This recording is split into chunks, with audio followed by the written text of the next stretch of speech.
Thanks a lot, Gerald. Thanks a lot, Sylvia and the whole team. Good evening, everyone. My name is Simon Ilse.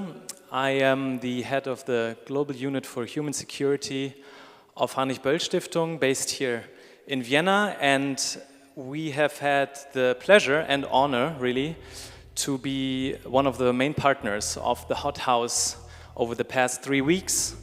And I dare to say what 3 weeks it has been. It's been quite remarkable.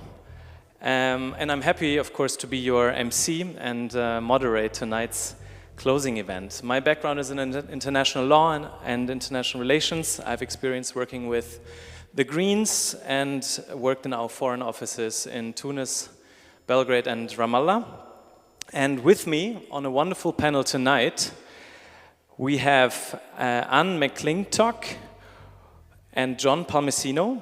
Anne McClintock is a writer, photographer, a public intellectual who holds the Barton Hepburn Chair at Princeton University's High Meadows Environmental Institute and program in gender and sexuality studies. Welcome, Anne. I can't wait for your input. She'll be joining us virtually. And then we have John Palmesino, who is an architect, who established Territorial Agency to promote comprehensive territorial transformations in the Anthropocene by integrating science, architecture, art, advocacy and action. Territorial Agency won the Grand Prize of the European Commission for Innovation and Technology, Industry and Society for Oceans in Transformation, one of their projects. And they are also chief curators of the Lisbon Triennale 2025. So we will do a bit of ping pong tonight with a ping pong of inputs and try to keep it crisp. Whenever the audience, all of you, want to come in with questions or comments, please give me a sign, just give me a sign. Take me by your side, and I will take it on.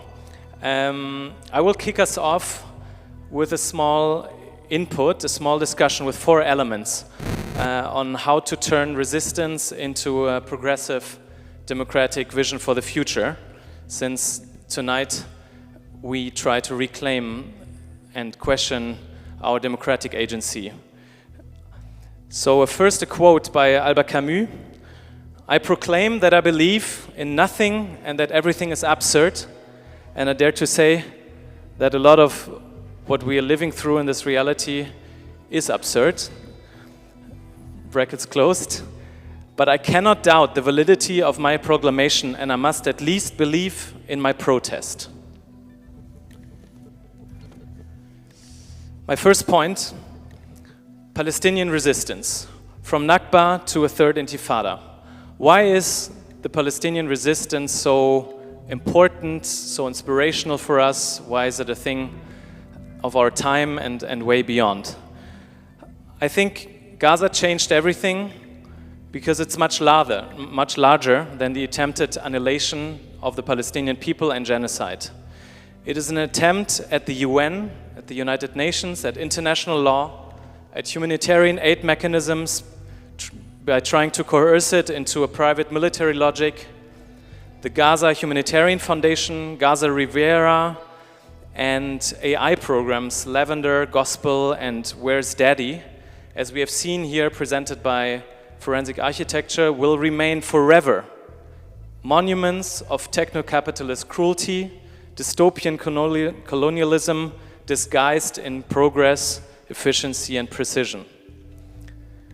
Number 2, when international law is violated, democracy is under attack.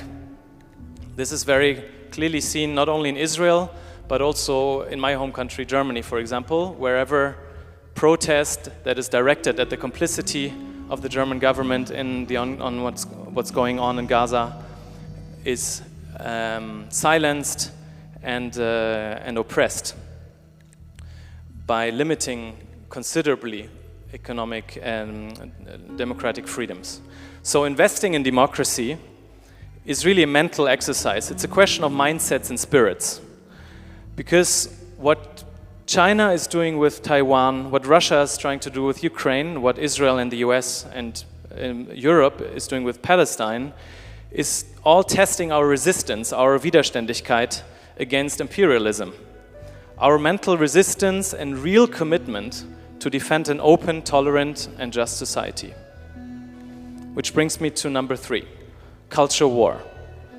AI is weaponizing war on gender, climate, justice, identity.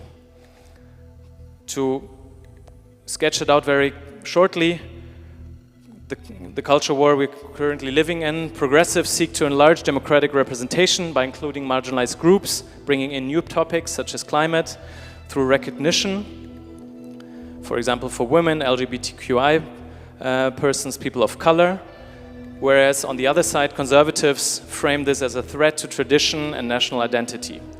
Both sides are engaged in what Gramsci described as a struggle to define cultural common sense or cultural hegemony that underpins political power. It's not just about policy disputes, but struggles over whose worldview becomes the shared common sense, the new cultural norm, if you want, of society. And we're currently losing this war. Which brings me to number 4 and final point. Centrism, political pragmatism, is not the answer. There's no center anymore. Staggering capitalist-induced egoism has eroded the center. The question is how progressives will be able to build alliances and a sort of new radicalism. Green left undogmatic movement to deliver on what keeps societies and communities together. Social human bonds, cities and life that is affordable, free health and education services, nutritious food, intact life-sustaining nature, public interest algorithms. And yes, that also includes notions of liberalism or liberty in an emancipatory sense, being free and self-determined as an individual from state and/or community coercion. Thank you. I end with that.